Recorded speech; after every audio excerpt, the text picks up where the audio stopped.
Welcome to the Facebook Live. I'm here with Paige Bellenbaum, who is the founding director and chief external relations officer at the Motherhood Center in New York City. How are you, Paige? I'm so great. It's wonderful to be a part of this. Yes, thank you so much for joining us. I'm really excited to speak with you today. Paige and I had the chance to meet and work in person together about 2 months ago now in Pittsburgh at the My Wish for Moms Campaign Summit. And I just really love your approach and the work that you're doing on behalf of postpartum moms. And I'm so excited to get some of these answers out there to the public about perinatal mood and anxiety disorders. Let's do it. Okay, great.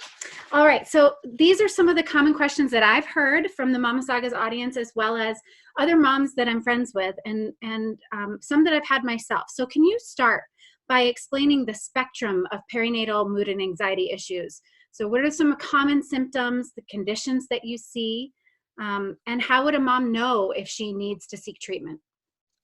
So what we used to refer to as postpartum depression, which was a catch-all for any kind of diagnostic symptom that appears during pregnancy and postpartum, is now called perinatal mood and anxiety disorders, as you said. For the sake of shortening that long term, I'm going to refer to them as PMADs.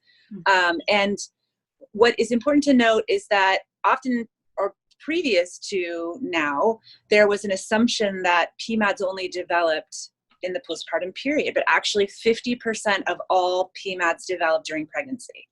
And It's not depression, it's perinatal anxiety, it's perinatal OCD, it's bipolar, it's psychosis, it's PTSD. These are all diagnoses that happen either during pregnancy or postpartum that are specific to this particular period and are different from generalized anxiety, depression, and all of those other diagnoses. So most people are familiar with the baby blues. About 80% of all new mothers experience them. And it's the crying at the commercial that used to make you laugh, or at the drop of a pin, feeling overwhelmed, irritable.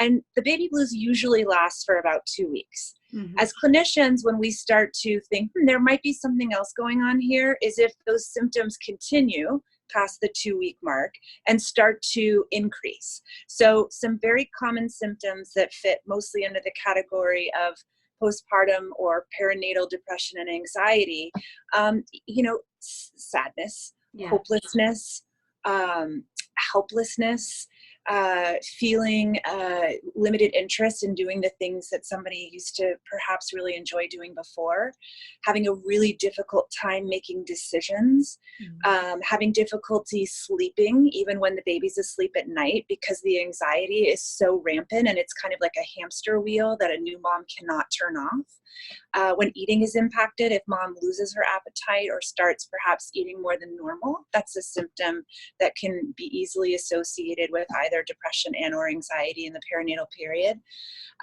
Irritability and rage is something that doesn't get enough attention. Women that are experiencing a PMAD can feel rageful, even if at their baseline, they're just not an irritable person. But everything can make them feel irritated and angry, especially at their partner. And then another very common symptom of a PMAD is something that we call scary and intrusive thoughts. Karen Kleiman just wrote a really great book full of cartoons, and it's called Good Moms Have Scary Thoughts Too. Mm-hmm. So these are thoughts that will pop into a new mom's mind out of nowhere all the time. And it's this fear of harm coming to the baby. So thinking, oh my God, I can't get near a window, I'm going to throw my baby out the window. Or I can't get near a balcony because I'm going to drop my baby over the balcony. And just can't shake these thoughts. And sometimes mom will have an intrusive thought of herself harming the baby. And it's so distressing that she doesn't tell anybody, when actually 80% of new mothers have scary intrusive thoughts. And this is a long-winded way of saying, trying to answer your question, when should somebody get help? When do they know if it's something beyond just the baby blues? It's really measured by the level of distress that a new mom or a pregnant mom is experiencing. If these symptoms are impacting a new or expecting mom's daily ability to complete tasks, if she feels so overwhelmed by these symptoms, then it's probably time to speak to a professional.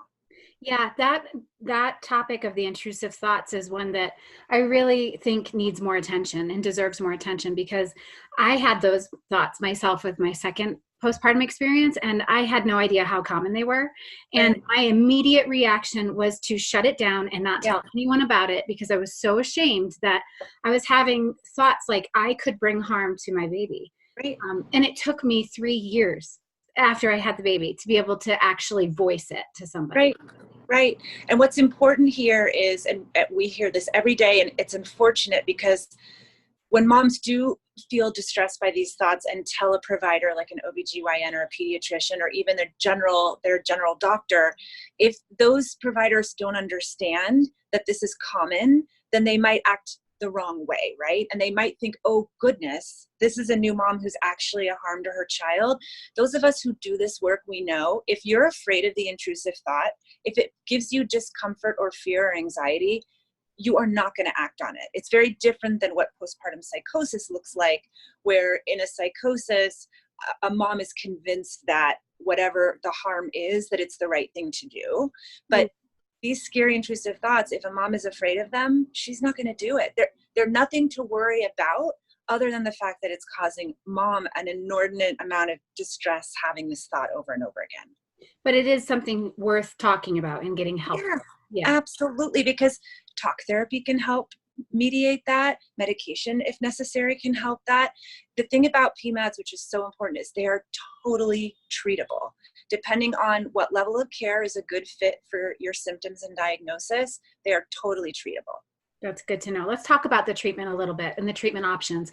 So I know you guys take a very unique approach at the Motherhood Center, and one that I think is really starting to get a lot of attention, much deserved attention. So I'd love for you to talk about kind of how you approach treatment, and what that looks like and what the scope of treatment looks like. What are all the options? So we approach treatment for perinatal mood and anxiety disorders based on the acuity of the symptoms. So our standard practice is every new and expecting mom who's symptomatic comes in for a 90-minute evaluation. And it's at that point that we determine the best course of care and treatment for her to get better faster. So we offer everything from PMAD support groups here twice a week for new and expecting moms to kind of drop in, see the space. These are women that might not have told anybody yet that they're in distress. And oftentimes that one support group either allows them to feel so much relief because they're around other women that are openly talking about how challenging this is, or they're like, oh, wow, I see the place. I feel comfortable here.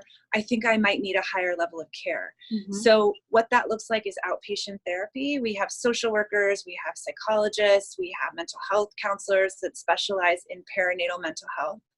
And then we have reproductive psychiatrists here, and they differ from general psychiatrists because they specialize in providing psychiatry to women that are pregnant and postpartum. So they are very well versed in what medications are safe to use during pregnancy and postpartum.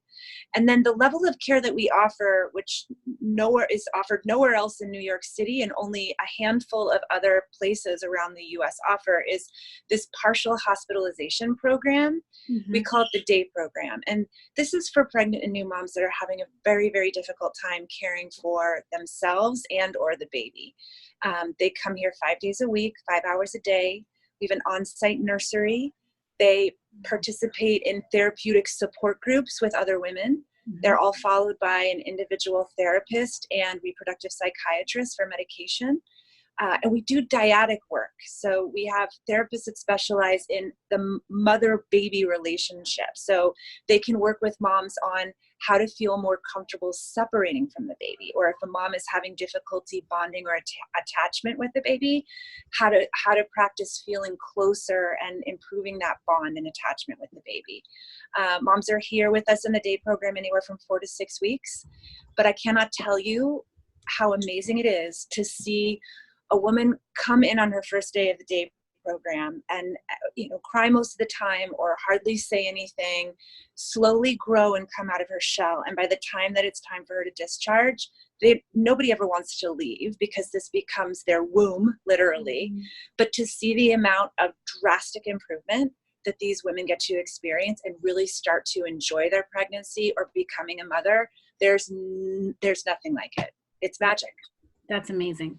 Yeah, and it's support that I think has been lacking for so long and is so needed.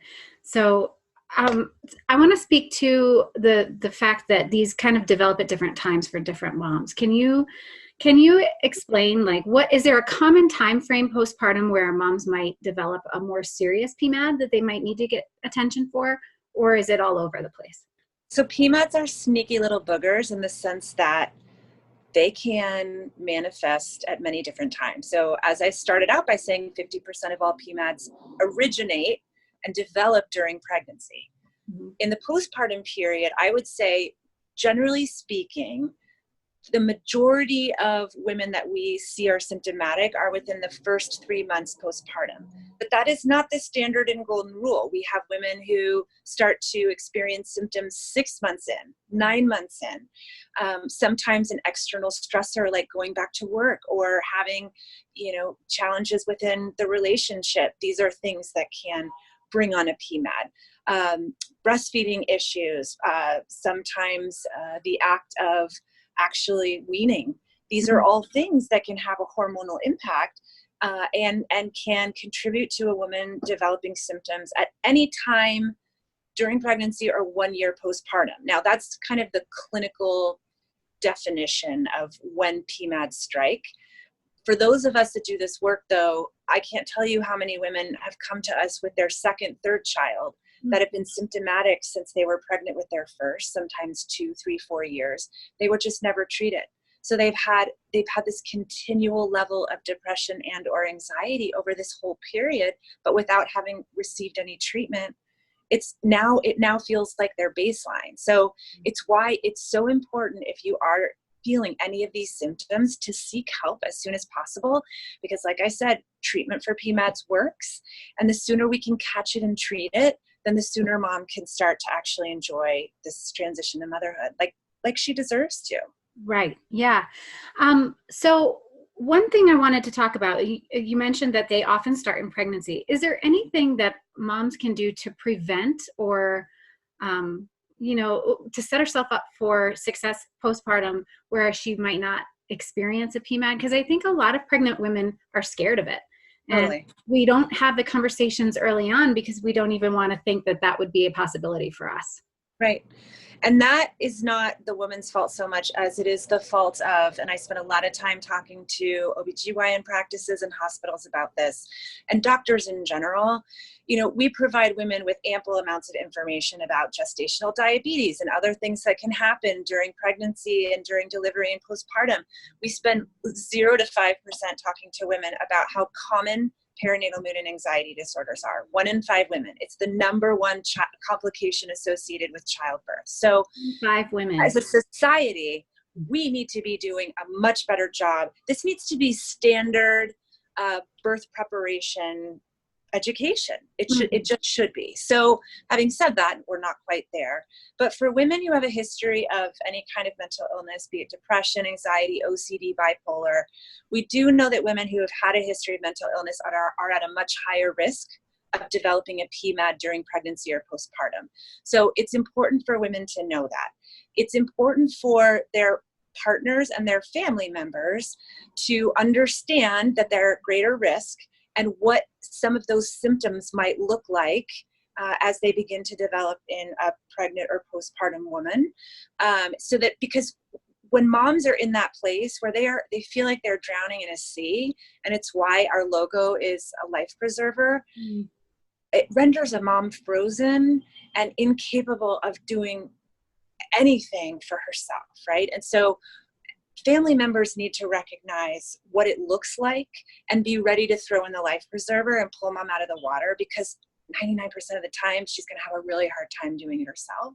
Yeah. So, we talk about having a birth plan, but we need to start talking more about having a postpartum plan.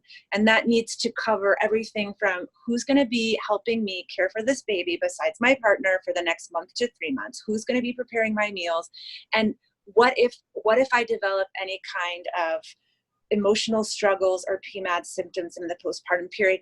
what is my strategy going to be, right? Like perhaps, we do a lot of research on finding a postpartum doula and like lining up our care, but maybe we need to identify a therapist and a reproductive psychiatrist in our community so that in the event that we do experience any symptoms, we have them on speed dial too.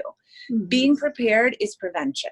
It's when we don't know about it and we don't do the upfront work to prepare ourselves for it if it happens, that unfortunately women end up struggling longer than they should or than they need to. Yeah.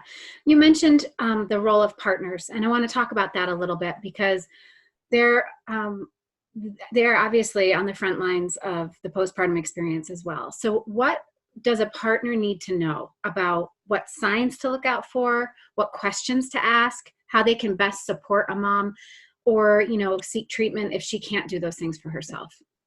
There's a book that I like to encourage partners to read called The Postpartum Husband, which is not politically correct. It should be called The Postpartum Partner. Mm-hmm. It was written back in the early 90s, but it's a really good read for partners to put themselves in the position and shoes of their wife or the woman in their life that is struggling with a perinatal mood and anxiety disorder.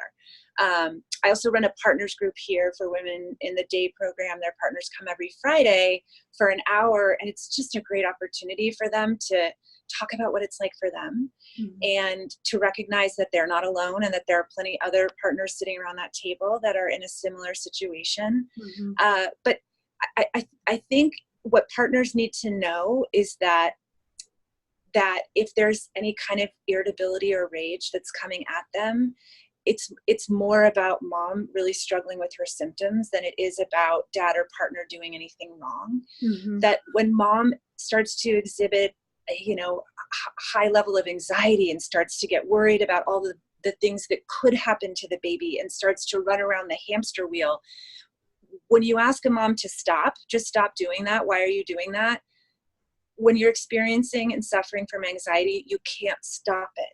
You can't just say to yourself, you know what, Sarah Lynn, you know what, Paige, I'm just going to stop having these intrusive thoughts. I'm just going to stop worrying that something horrible is going to happen to my baby all the time.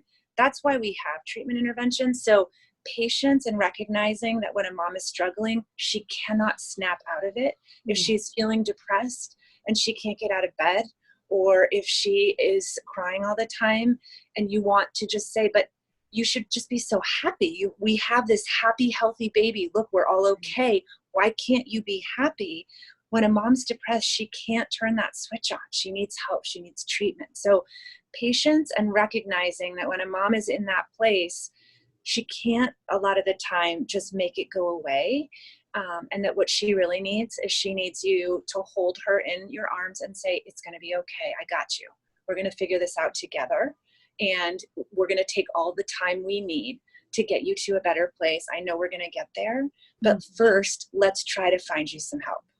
Can you speak a little bit about what causes perinatal mood and anxiety disorders? Is it a hormonal imbalance, because I think a lot of times it gets mischaracterized as an emotional issue, and that kind of, I think, adds to the fact that partners have a hard time understanding it, because Exactly. It should be this time of like joy and you should be so happy.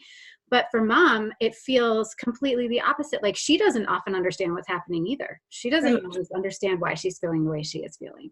Right. Yes, it can absolutely be hormonal. It can be attributed to different types of external stressors. I think what, unfortunately, again, as a society, we do a really crappy job at is truly preparing women for what it is to become a mother and to make the transition from having an independent identity mm-hmm. to a completely different kind of scattered at the mercy and will of an 8-pound mm-hmm. thing identity. And I think that shift can be so jarring, and it can be such the antithesis of what every new mom wants and anticipates. Like, I'm going to love this. I'm going to feel this instantaneous bond with my baby. I'm going to just chill out on my maternity leave and eat bonbons and watch Netflix. Like, we all know that that's a crock. Mm-hmm. But even if you tell a pregnant woman or someone who's trying to conceive that still, I think sometimes it goes in one ear and out the other, because they're like, that's not going to happen to me. Right. And yet it does. And it is such a shock to the system. And there's this term that has been around for some time now, but is starting to get a lot more play, and rightly so, called matrescence. Mm-hmm. And if you think about how adolescence is it's just a non-negotiable. It happens to every woman or every boy and every girl. They go through adolescence, and that is a physical change. It's an emotional change. It impacts the mind and body. And there's hormones, and there's ups and downs, and there's crying out for no reason. There's so many parallels between matrescence, the act of becoming a mother, and adolescence, that we would do ourselves all a much bigger favor in our culture if we kind of paved the way for this transition more for mothers to come, and normalize the fact that it is not pretty, even for the best of us. It's not pretty. And it's not pretty the second, third time you do it either. It's hard every time. Yeah. And something I want to add to that is, and you had asked, when does this happen for pregnant and new women? That's the other tricky thing about PMADS, is that just because you had it for your first child doesn't mean you're going to have it for your second. Just because you didn't have it with your first child doesn't mean you're not going to have it with your second. We've treated a number of women here that are on their third, and their first and second were the best things that ever happened. And the third, they locked themselves in their room and couldn't come out. So we, they're tricky, but when we see them and we catch them, we can treat them and we can make them go away. That's great. So I think the last question I'd like to ask you, because we know there's a lot of stigma around PMADS and around women speaking about their experiences and their truth, what would you say to a mom who may feel like she needs help, but she's scared to talk about the issues she's experiencing? What would you say to that mom? So I would say, if you're a mom in the New York City tri-state area, call the Motherhood Center. Research us online. We have 2 amazing care coordinators who answer the phone all day. We did 28 phone screens today. That's 28 new and expecting women who called in, most of them crying on the phone, feeling really distraught and uncomfortable. And to hear them manage that call with that new or expecting mom who's in so much distress, you will be met with the kindest, warmest ear that will direct you in a way that you need to be directed to get the care you need. And if you're not in New York City, Postpartum Support International is a tremendous resource. They have coordinators in every city and state across the US and many places internationally. They have a 1-800 number that is serviced for 24 hours a day, that women can call and speak to somebody on the line that can direct them, that can listen to them, that can tell them how common this is and how treatable this is, and that they're not alone and that this isn't their fault. So there's always someone that anyone here in the US and beyond can reach 24 hours a day, to just make that initial step to reach out to somebody who gets it. And, providers are also coming around. OBGYNs, pediatricians, more and more are starting to recognize how common this is, how treatable this is. Find somebody you trust, and just know you're 1 in 5.